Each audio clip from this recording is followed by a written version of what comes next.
Hey y'all, welcome to Marcy in the Middle, a podcast about transitions and the middle of life. Here we talk about everything from relationships to finding your place in the world and lots more. We'll talk with friends from all walks of life and find out what they've learned along the way. So whether you feel young or old or somewhere in between, this is the place for you. Welcome to the middle. Today's guests are Stan and Renae Cochran. Stan is the principal of Latta High School, and Renae works at Kerr Lab in Ada. They're also my cousins, and today they're going to share their stories of overcoming the unexpected. Now let's get started. Well, welcome to the podcast, Stan and Renae. Thank y'all for coming. Well, thanks for inviting us. Yeah, it's going to be fun. So the premise of the podcast is basically just having people on, and the name of it is Marcy in the Middle, but it's really just about the middle of life and circumstances and transitions and just the things that make real life happen. And then having the guests, which is you guys today, share your story and kind of what you've taken from it. Obviously, when you go through things, you learn things, and sometimes I think it helps you pass down some things that you wish you had known. So we're just going to jump right in today, and I'm going to let you guys just kind of tell a little bit of your story and how you met and how I got a new cousin. Okay. Back in 1985, my sister and another friend, we were on a Sunday drive, and we came across on Highway 3. We were heading back to Ada, and there was this blue truck on the side of the road that had a flat tire, and there was a guy out there, and we passed by, and the back of the truck had ECU on it. And as we passed, I told my friend, I said, hey, turn around. That guy was from East Central, and he's cute. Let's go back. And like we were really going to do something, here's three girls in a little bitty hatchback car. But anyway, so we turned around and we stopped. Well, ended up he didn't have a lug wrench to undo the tire. So we went in, took him on into Tupelo, and some of our friends were there playing pickup basketball. And so we got the tool that we needed and took him back to his truck and where he got it fixed and went on his way. And we went on our way. Well, we didn't think nothing else about it, went on. And a couple years later, he was roommates with our youth minister. And so over the summer, John kind of came up to me and told me that Stan might be a little interested in me. And so, but my sister went up to him and said something about I might kind of have a crush on him. Little to both of us, we didn't know they had done this, Okay. But it was about 3 months later before he ever asked me out. And I think I said something to do, he wanted a free haircut. I cut people's hair all the time because my mom was a hairdresser. And so I said, when they said something about me cutting his hair, I said, well, for a date, I'll cut his hair. So I think that night we went over to his house, and I think it was after Falls Creek, and I think I cut like 3 people's hair, and one of them was this one guy with this real long hair, and I was scared to death to do it. But anyway, so that's kind of how it started, and then he finally asked me out about 3 months later, which was, took forever. He had to pray about it, but anyway, I guess God answered his prayers because here we are, So anyway, that's kind of how we officially met. Okay, that is hilarious. Who knew the missing lug wrench would be the trick to lifelong romance? That's right. Okay, so how old are you guys now? I'm 57. Okay. And I'm 56. Okay, and how long have y'all been married? We were married in 88, so however long that is. 30. I think it'll be 35. Yes. I think it will too. I actually remember your wedding and y'all holding hands and facing each other, and while they were singing, y'all would sway to the music. Yes. And Clint and I were juniors, I'm guessing, and he would not let us have a song in our wedding that we were both standing there for. And I can remember just thinking, okay, well, we can do like Stan and Renae and kind of rock back and forth to the music. But it's funny what you remember. I do remember your wedding though. Okay, so you got married, and then talk a little bit about your early married life. What was that like? We've always, and not to sound cheesy, but we've always just gotten along well, and not a lot of conflict. There's always, in any relationship, there always can be some, but Yeah.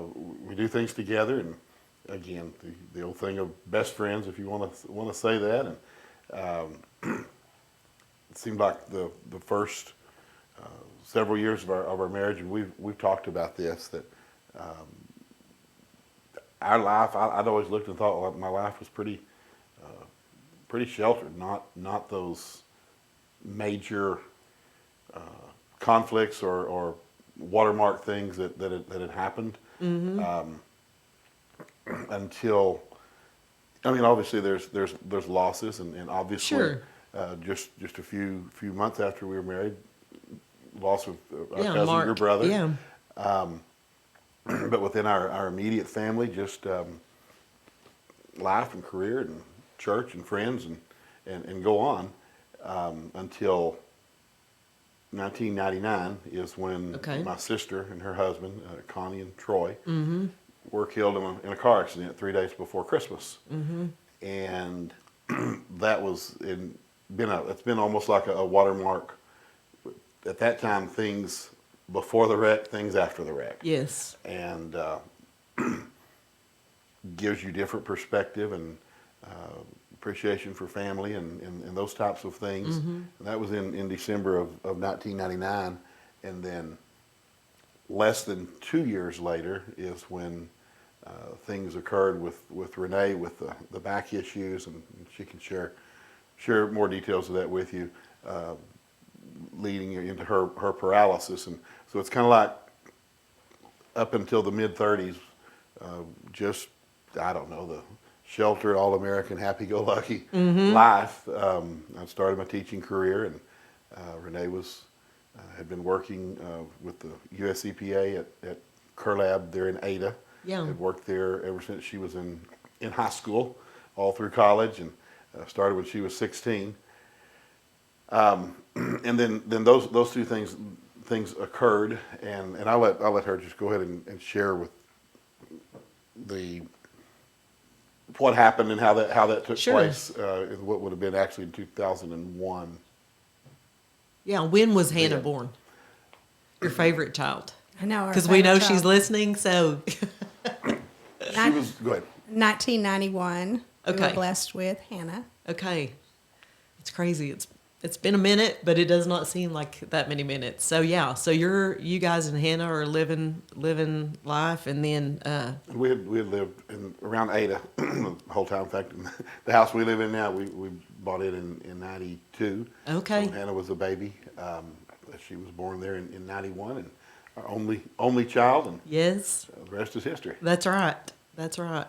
Okay, Renae. So, if you don't care, just kind of pick up the story then.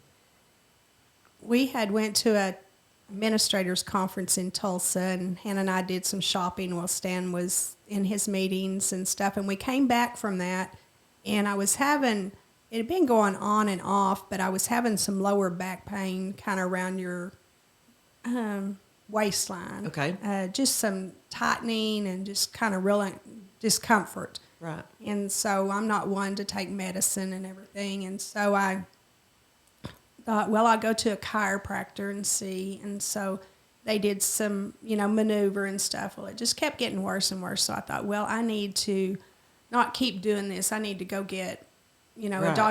let's get x-rays and everything. So I went and got x-rays, and they're like, we don't really see, you got degenerative disc disease, like everybody says you kind of have that kind of stuff. And so anyway, I go back to the chiropractor, and they just, do a couple more treatments and stuff, and I'm not getting better. So I think, well, I need to go get an MRI.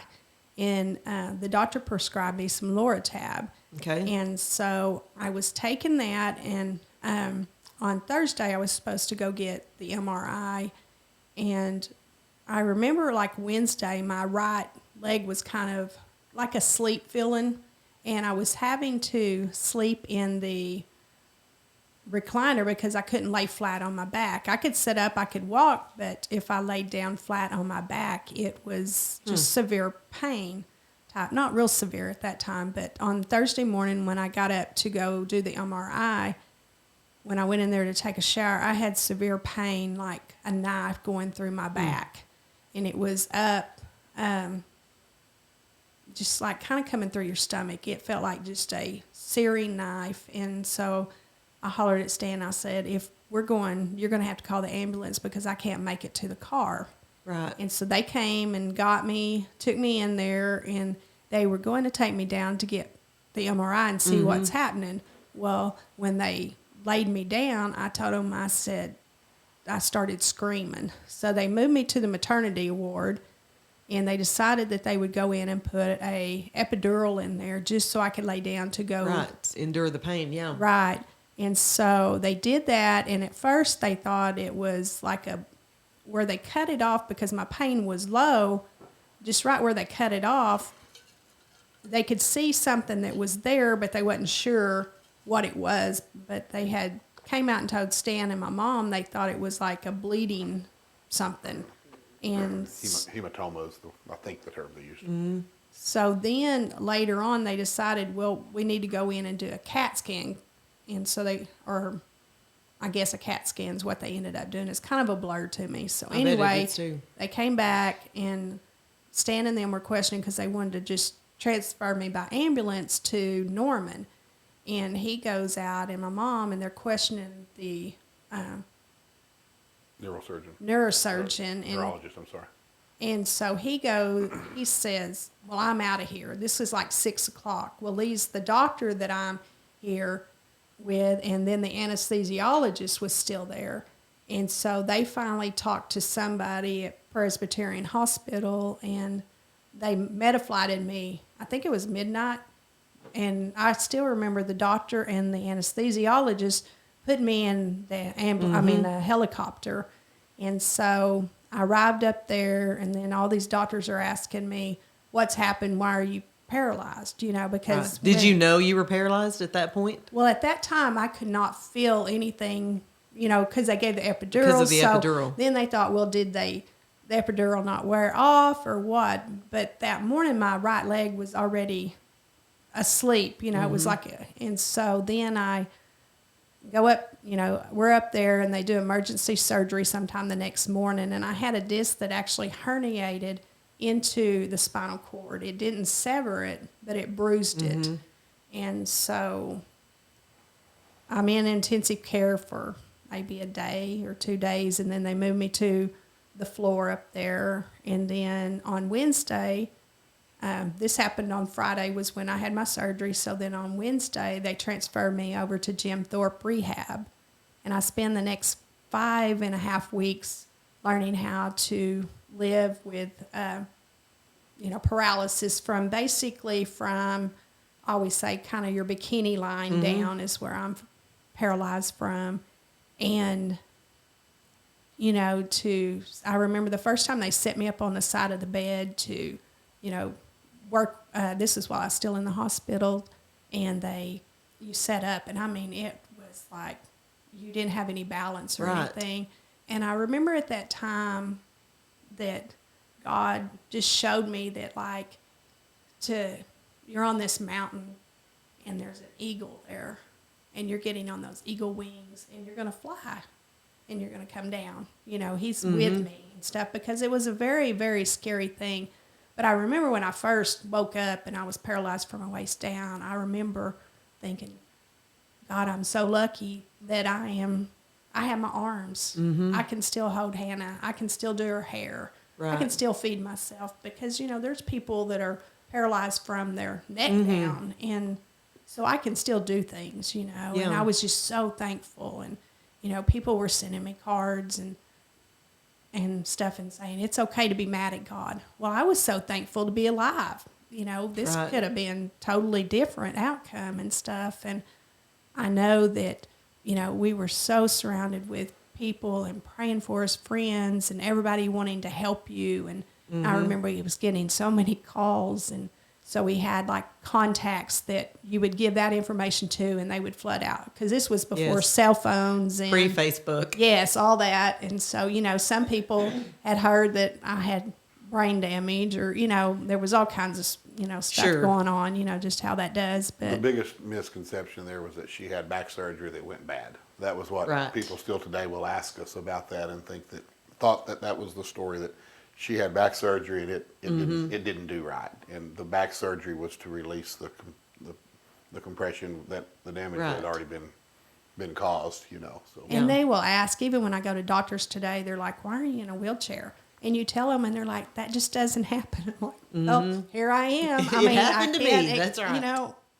I just don't under, Yeah, I was young enough that I can remember my mom saying that you were going, and there was no explanation. I mean, there was not a diving accident, a car accident. Yeah. All of a sudden, you were going to the doctor, and then so it was confusing. And I'm guessing, like, you knew that you had had pain, but were you just completely as shocked as it sounds like when you're telling the story? I mean, were you just kind of blown away, do you think? Yes, and you second guess what should you have done, or even today, I know people when they're having back pain, they want you to go to physical therapy, they want you to take injections, and MRI is like the last thing because your insurance doesn't. I'm like, Right. forget all that. Go get the MRI and see what is actually happening.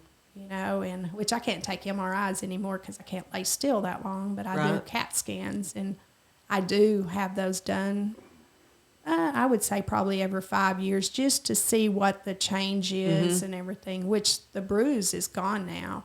So that's good. It's just, waking the things up and Right. just relearning stuff. But regenerating, and I'm not a medical person at all, but what we have been told is, you think of something healing up. If it's a scratch, or okay, it heals up, or a broken bone, then, and doctors have said that the regeneration of the spinal cord, those nerve endings, it's not the process, or the timely process that we think of a natural healing, Sure. within the body. And just, so I'm sure there are things that we probably need to do more research now of where things have come along within the years of. I mean, we want to stay abreast of those things. Sure. Yeah. When we look back at what took place, and she'll probably speak to this a little bit more, but there might have been, I think it was, she said epidural. I was thinking they'd done a saddle block. I don't remember exactly what they did for the Right. deadening pain. that day, but once that first evening when we were there in the local hospital at Ada, once it should have started wearing off, it wasn't, and that's where the concern came. Okay, did the anesthesiologist mess up? I don't know. Maybe not. Probably not. I mean, and we've thought, and people have mentioned, should you have pursued that back then? And there definitely, there wasn't the course for us. Right. And even I think he was the neurologist, that he was just rude and bad bedside manners and all that. And I just happened to be eavesdropping around the corner, listening that night, listening to him give a little bit of discussion about it. And I questioned him a little bit later. And I said, well, I was listening to you around the corner, and it offended him. And I could tell he just got mad. He didn't like people listening to him. And it was about 30 minutes after that he hightailed it, and I saw him going out the double doors, and I don't think he did anything wrong, Right. professionally wrong, but not, that hurt her, but he was ready to go home and get out of it and Yes. put us in better hands. And I think that was still the Lord's way of just getting us to whom we needed to be with, Yeah. rather than him. I think he was in over his head, but you learn not to, or we've learned through this stuff, not to focus on the little things, the things that you can't Things you change. can't undo. Yeah. You can always look back, and I mean, the thing that's probably been the biggest at times I've had to overcome is, okay, during those, it was a matter of some weeks through the summer of 2001, 3 or 4 weeks, I don't know, that she was starting to experience the pain. Wish that I would have done things differently and pursued it. We were going to get an MRI one day, and the doctor said he wanted to try a different thing. You can second guess that, and at times I remember like Renae, because she was laying in the recliner a lot, Yeah. and pain, kind of like you got to go ahead and get up and go on, and that type of thing, and you can second guess yourself and dwell and live in the past of those days, but we did what we thought was best at the time, Right. and professional people did what they thought was best. And if you can drive yourself crazy looking back at where it was, the way things were then. So we've tried to go with you. You've got to make the best with what you have right now and go on. So. Well, I've seen it firsthand, and I was old enough to know that that's what you were doing then, and it was. I mean, you can't imagine. Like sometimes life just does not happen like we think it's going to. Sure, From the loss of Connie and Troy or anyone, all the people listening, everybody's got something that they can look at and say, "This was not supposed to be. This is not how I thought it was going to go." Right. And you do have a choice to choose, but that choice is hard, and I think that choice probably has to be lived out daily, and I admire you guys so much because you are also not just have you decided to focus forward, you bring a ton of joy and laughter to our family and to, I know, your friends and your students and your people in Ada, and you're not just trudging through, even though I'm sure some days it probably does feel like you are doing that, but you are living in a manner that makes other people happy to know you and happy to be around you, and definitely win the prize on Christmas Eve for the most fun people. Always bringing the new games and educating us. And I love that because life is short. That's literally, it's a bumper sticker for a reason. It's true. And you don't want to go through constantly looking back. Right. So, okay, so you're in the rehab, and proof that you're a saint, that you're thankful that you can move the upper part of your body, which is amazing and a gift when it might not have been so. So what when you pick up there, what are you kind of taking in as you go? Did it take you a minute to like realize this is for real? I know sometimes it feels like, okay, this might just be a bad dream, and it's not going to be like this tomorrow. And we all want to escape suffering like that. So what was that? I mean, did it take a minute to kind of get your bearings? It's kind of crazy because when I was in rehab, they kind of made me think I was going crazy.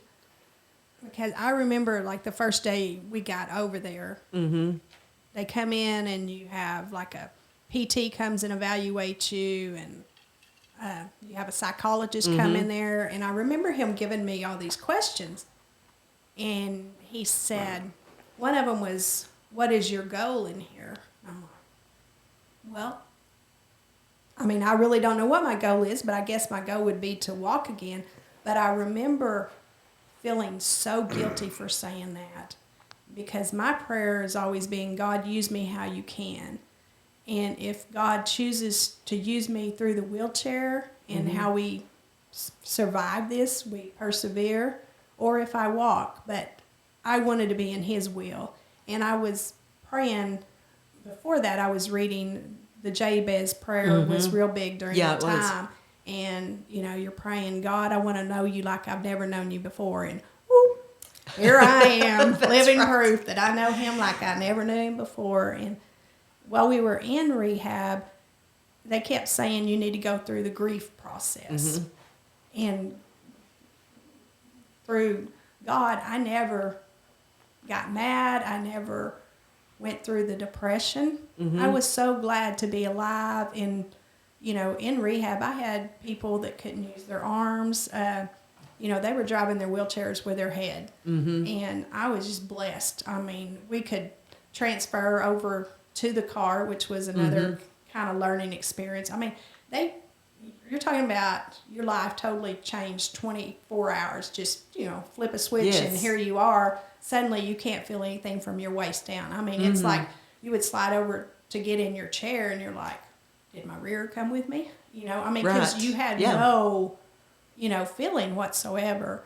And so, that was kind of really funny trying to figure that out. That was a weird sensation, and people tap you on your leg and you never felt it, But it was a very humbling experience being in rehab, just because you never thought about handicapped people, they're handicapped, but they're people with goals and dreams just like you have, and they are human and they have feelings. And I remember they wanted you to do outings. And so every Friday you went and did an outing with them. And so we come over there on Wednesday. On Friday morning, they're loading us up in this big handicap van, and we're going to the mall.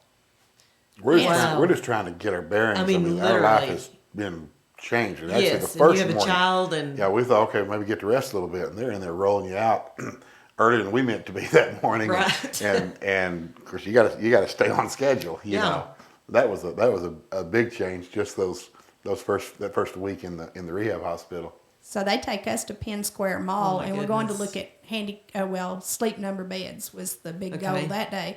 Well, part of your outing was you had to open a glass door by yourself. You couldn't go through the automatic one. And then you were supposed to go up ramps and stuff by yourself. Well, you're talking about, 2 days I'm in this wheelchair, Right. and I'm really not sure how to operate it still. But anyway, thank God for some good Samaritans that opened that door for me, because I wasn't going to get it open, let me tell you. But so that was kind of a Curb day, a few days later, curb day, when that was the goal, was an interesting one too. Each day or with each segment, you had to accomplish goals, and that's a part of what you're doing. And when you stopped accomplishing the goals, that's when the insurance company said, you're done, go home. Okay. And I always laugh and say that oil and insurance runs our country. But the one day when she was supposed to be able to pop a curb, okay. and was that 9/11? Was that the very same day or not? It was different. Okay.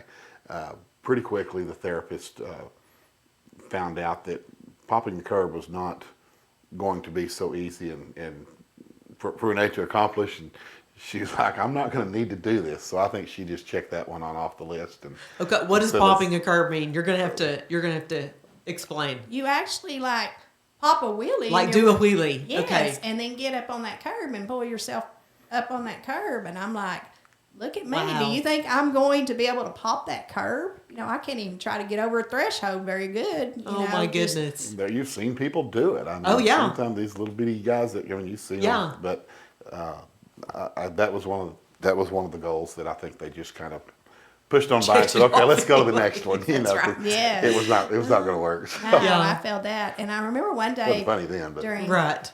rehab, they have these kind of look like beds, but they're therapy mats, and they had me up there trying to get on all fours. Oh my and goodness. they set you up and they wanted you to put your hands in the windowsill to kind of brace yourself. And I'm like, I'm already paralyzed. I'm going to fall and hit my head and I'm going to be brain dead Yes. now, and I remember Stan was able to stay up there with me. It was very Great. hard because we were away from Yes. Hannah for the first time. Yeah. And so that was very hard. But this one day he had went home. Well, they decided that day they were going to have me be in the floor and get up and get in my wheelchair. Needless to say, I failed that one too. They just said, I pray you never fall out of the wheelchair. And I'm like, well, I'm going to do everything possible not to fall out of the wheelchair. And so anyway, because that wasn't very good. They wanted you just to pop yourself Yeah, I can't up. imagine. No, I'm like, that didn't work, But anyway, they would come in there and get you out of bed at 7:00 in the morning, and 8:00 you started therapy. And it went all the way to 5:00. We had friends come up to try to see us, and they never could see us. They said, you're in a hospital, but you're never here, Right. because they sent you out different places. And so I Right. said, people at work, you're on vacation, because therapy is not something fun. I mean, you look at the time, God gave you the strength to get through it. But then when you look back, you think, oh, that was a nightmare. Yeah, But there how was did I make it? one day that I just about lost it. And we were in there and we were doing this therapy. And this was probably just about a week and a half in it.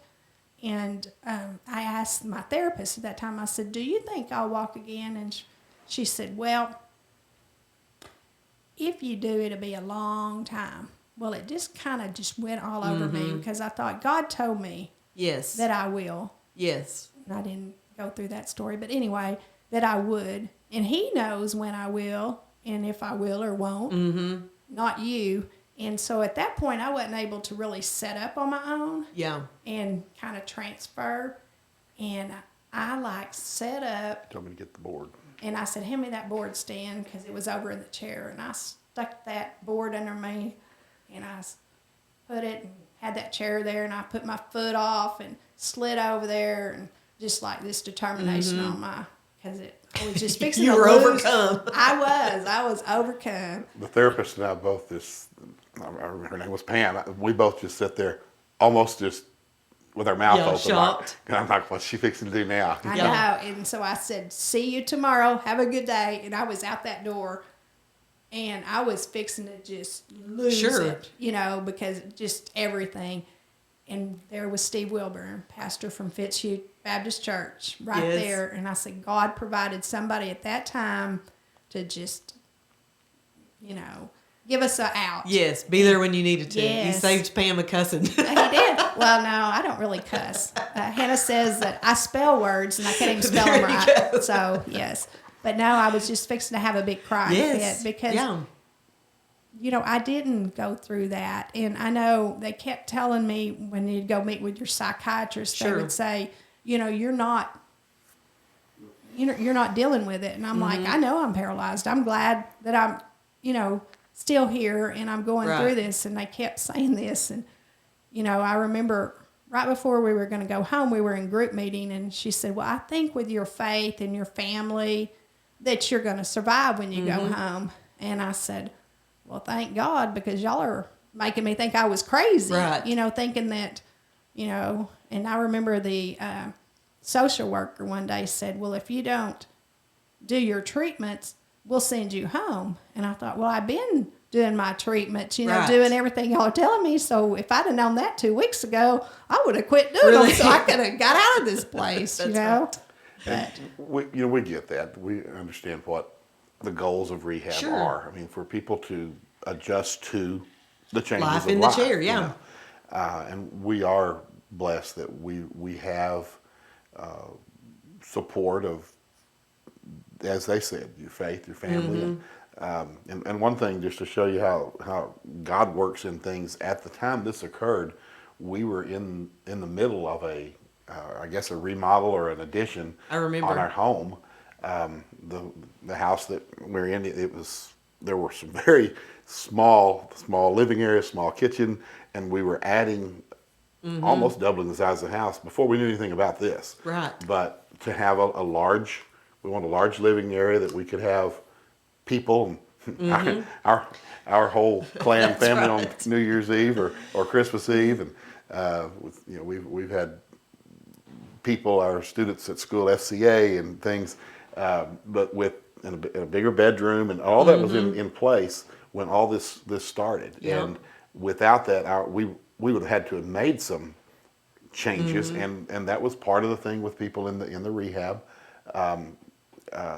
working through voc rehab. Some people, while they were in the rehab hospital, there had to be things started People at to widen doorways and stuff like this. And I think with our project that we already had started, it was an addition plus some remodeling within for bigger spaces in her house, not knowing about her upcoming paralysis.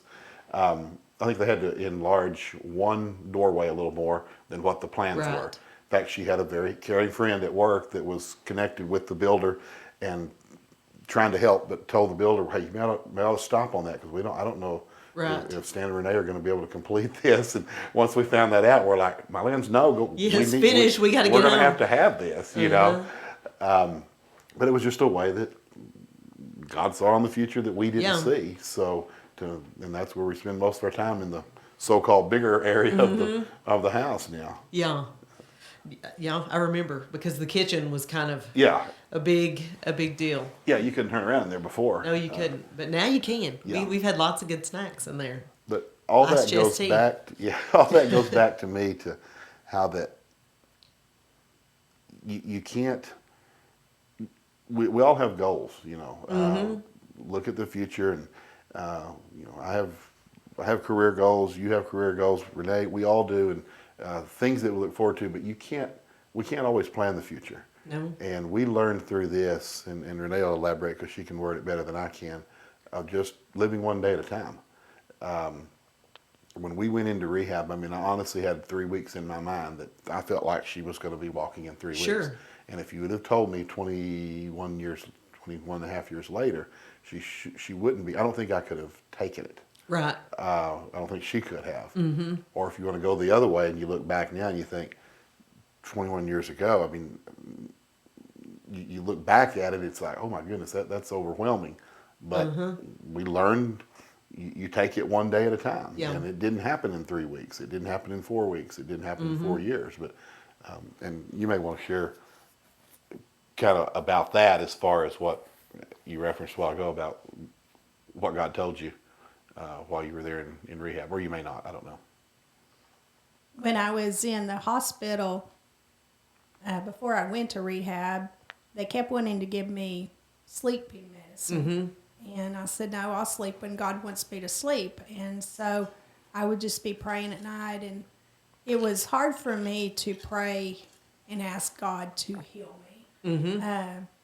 Because I was so thankful to be alive. And I just wanted to serve Him and be used by Him. And one night, when I was just praying and stuff, God told me, not loudly in an audible voice, Right. but in my spirit within me, He said that I never felt like I had a testimony. And because I didn't, wasn't one to go out and drink, I wasn't partier, I wasn't Right. sleeping around or anything like that when I was growing up. And so I never felt like, He protected me from all that. And so He said, I was giving you a testimony. And He said that I will walk. And so I just, held on to that and still hold on to that because, God doesn't tell you something and then take it away from Right. you. Yeah. So, Yeah, that's hard. I think healing is a big, you can debate, a million people have a million different viewpoints on that. But when you felt like the Lord spoke that to you, do you struggle believing that because you have not seen it yet? Or do you know in your spirit that you still are believing that what He said was true? I still believe that with all my heart. And I know in time it will happen in His time. But until that time, I want to be doing what He wants me to be doing and being a witness for Him and just serving Him. Well, when we were growing up, I'm just a tiny bit behind y'all. You can remember every youth conference you went to, somebody had to have a huge, like that was the thing. When you say you didn't have a testimony, I know what you mean. I'm thinking some of like our kids might not even understand what we mean because, everybody has a testimony depending on what it was, but maybe not a drastic, today was this, today was that. So the Lord has definitely given you a platform to share your story. And what I've heard you guys both say, and I know in real life, knowing you, gratitude has been a huge part of, I don't know how many times you've said it in this conversation. We're just so thankful. I'm just so thankful I can move. I could comb Hannah's hair. Do you think that is, that's played a part in your being in your mental health and being able to avoid the pitfalls of depression? Do you think gratitude has been a game changer? Yes, definitely. Because when we were home, when we first came home, and the weekends we tried to stay busy because I was one of these people that was outside in my flower beds. I had flower beds everywhere, and I loved mowing the lawn, and so the weekends was hard because you weren't busy. When I came home, I was in the hospital in rehab for 5.5 weeks. I came home and stayed home for 2 weeks, and I went back to work. Yeah. I wasn't one to just sit at home. When you sit at home and you look around, you think of things you can't do. So you always focus on what you can do. And that's anything in life. If you have two choices when anything comes up. You can either let it get you down or you can let it build you up and be better from it. And I choose to be better from it. Mm-hmm. You know, my mom would come and pick me up in the morning and take me to work. And during that time, and also this was one of the biggest blessings that came from it, is the week that I was in the hospital, my mom wanted to keep Hannah in her regular routine, so she took her to church. That was the first time my mom went to church. Really? And my mom had become a Christian before then, but then she started going to church, and it was so wonderful seeing her grow, and the things that she said too sometimes would kind of, yes, her Sunday school ladies, they would come and say, "Oh, your mom's so funny." She said, I'm like, "Oh Lord, what'd she say today?" You know, but my mom and I, we were always close. But Yeah. just that special time. She's passed on now, but her coming to pick me up, and we had a devotion we'd read on the way, and we just had a really special time. And they moved next door to us at that time too. With Stan's being the high school principal, he was gone to ball games, sometimes out of town at night, and so I wouldn't go with him some, and so she was there to help take care of me, and so it was a blessing. And just her, and then my dad ended up coming to church, and so it was just neat Some that good happened. things that yes, came and out I of said the I would bad. do it all over again to have them be in church. Yeah. It seems like the Lord gives you just little bits of hope and joy, even in the midst. We've talked a little bit on some other episodes about life is full of kind of both and suffering and joy, hard times, good times. And that's just real life. I mean, I don't care who you are, how much you love Jesus, how much money you have, or anything else. There are circumstances in life we have zero control over, and some that we do have control over that we really mess up. But He's still faithful. That's true. You're preaching our pastor's sermon from yesterday, just yesterday, talked about Abraham, and the promises God gave him, and how that he got in a hurry, didn't go where he was first directed to go, stopped off in Egypt, and how that some of those choices made consequences later on. With he and his wife's decision to bear a son by the maidservant and those things, but all of that was God's promises, and that was a matter of years. When you asked the question, do you still believe that you're going to be healed and walk again? And yes, yesterday was a reminder for us that God's promises are true, even though we live in a microwave world, and we expect everything to be start and ended within 2 days, but you got to hold on to that. So what you're saying right there is exactly the reminder that, or at least I got sitting there hearing what our pastor was sharing in a Sunday morning sermon yesterday. That was my Bible reading this morning. I'm doing the Bible recap, and thank God we got out of Job, because that was a lot. I'm behind. We're still in Job. Okay, so it's the good news is coming, Steve. I know you know, but today it was talking about Abraham and just the fact that he believed God, and that was credited to him as righteousness. And still, his life had ups and downs, and good times and hard times and easy times, and just walking it out. And but eventually the promise came true. It never changed. Yeah. And we can claim that same thing. I have another friend. Do y'all know Mike Wharton?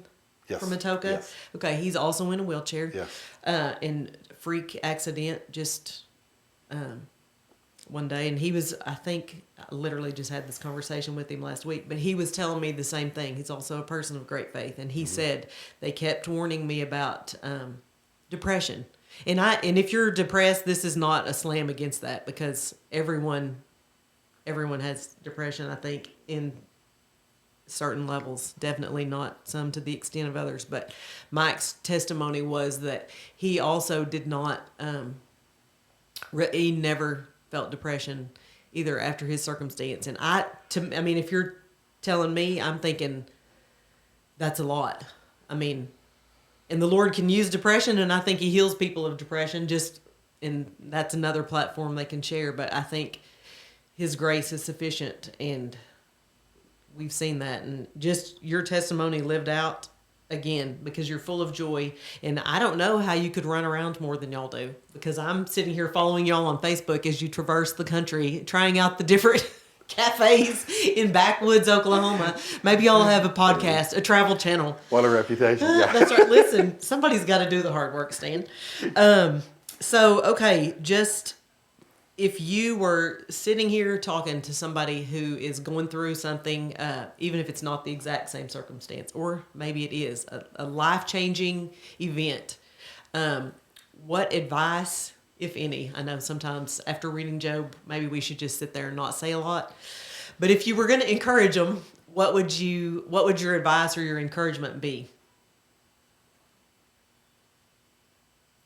Seek God. You know, fall into his love and his peace. Only he can give you the peace. Mm-hmm.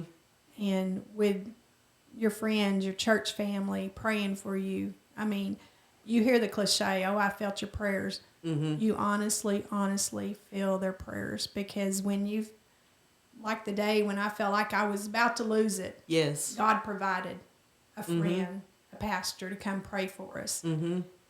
And you have two choices, as I said before. You can either let it get you down, or you can rise up. And I chose to rise up. Mm-hmm. When you say seek God, what does that look like for you? Like practical every day, what does that look like? Just praying to him, trusting him, knowing that he's got today and he's got tomorrow. But don't worry about tomorrow, only today. I know before I would think about my job and like goals in your job, and there's nothing wrong with goals. Sure. But I really don't think of goals now. I think about today and looking at today and living for today. Mm-hmm. And tomorrow will come. And, you know, if I sit here and try to think about what's ahead for me, I could get very anxiety over it. And so I just live for today. And I might say, oh, I want to go to Walmart. Well, with Stan's schedule, if something comes up, I'm like, okay, no problem. He goes, well, Renae, you really wanted to go? And I'm like, well, it's not that big of a deal. You know, we can go another day. And so I kind of change. I just adapt. You learn to be adaptable. Right. He might come get me at 5 from work, or he might come get me at 6, and I just keep on working, and like he will come and get me. You're now the employee of the year. That's right. Every year. So you just kind of go with the flow. You have to. What would you say to somebody if you were talking to a caregiver or the spouse of somebody who's had something life-changing? I think by experience, and this sounds cliche, but by experience, we have learned what it really means when you say, and God is going to be with you, and He's going to walk with you. Mm-hmm. You know, Scripture chock full of those His promises. You know, that I'll be with you always, and I'll walk through the fire. All those things, but we know that, and God's going to do that, and not to just echo what Renae said, but one day at a time. You can't, and that doesn't mean that we don't. I mean, I have anxious moments. You'll have other little health concerns and this test or this uncertainty or whatever, and I have things on personally. I'll just speak myself on my job where it's hard to leave and not bring it home with me, you know, but those two things that God is going to see you through and be with you and taking it one day at a time.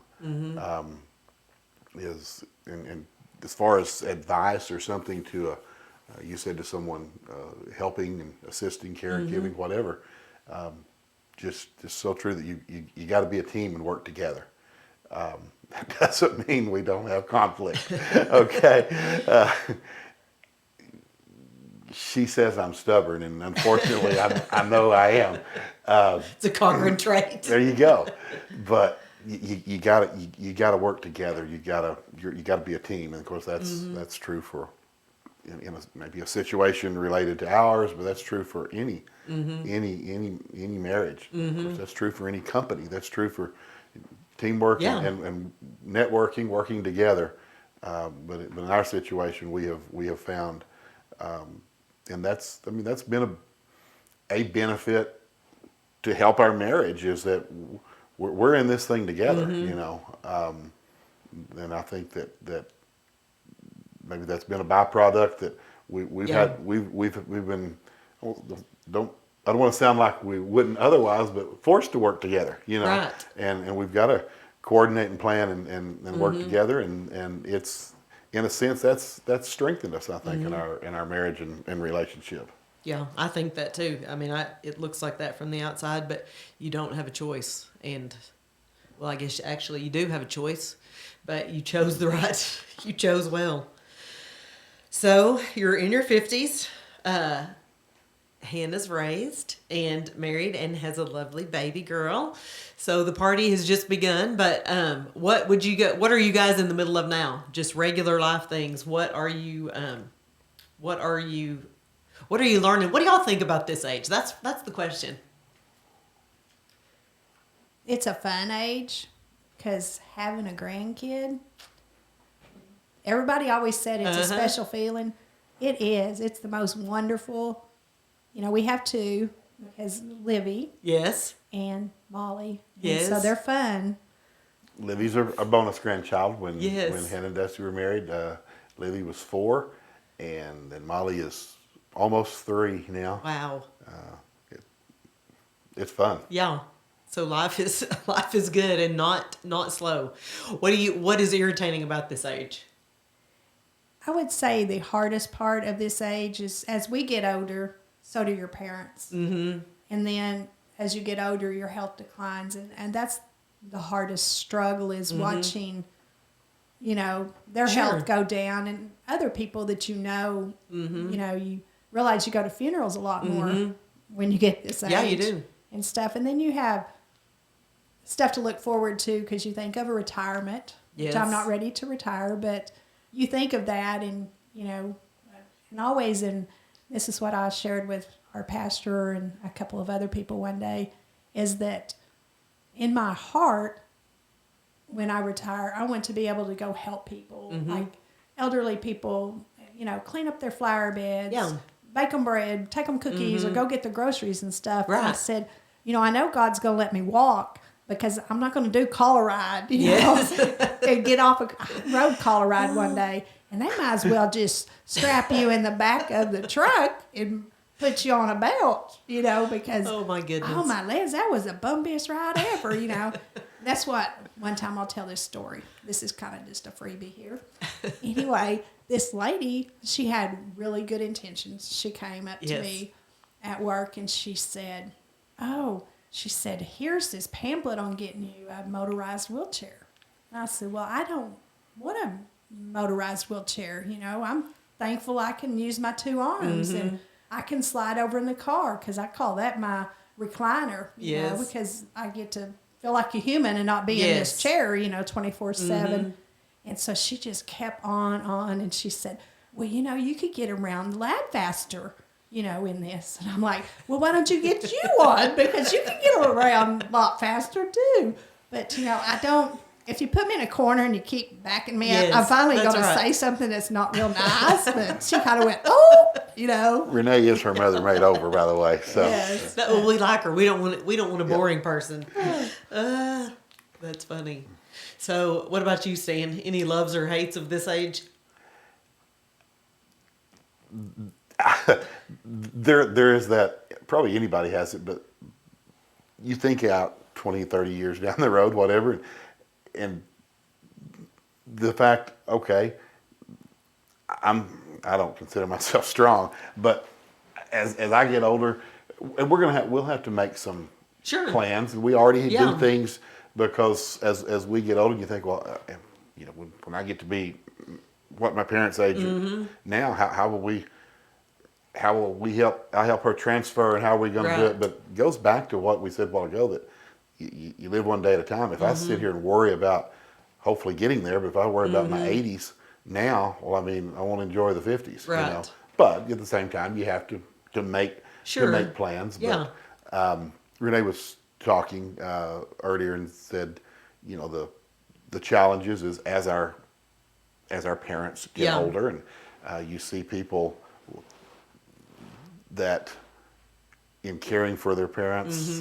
They've struggled and struggle with the thing of what's the best plan and how to care for them, and those are concerns and challenges, I guess, of the age. As far as where we're at in living, we enjoy. Family is so important. We enjoy our jobs and careers, and it's a.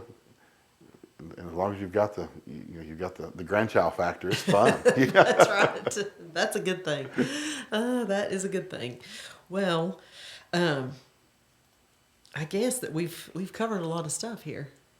Thank y'all so much for coming on and sharing kind of the good, the bad, and the ugly. And thank you, just as my cousins and as my friends ahead of me, I do thank you for walking it out and for sharing it and for just all the joy that you do bring and all of the ministry. We didn't really talk a lot about that, but you guys do a lot of ministry and giving back, and you're really good at that. So it's fun to watch the Lord just use you to do His work.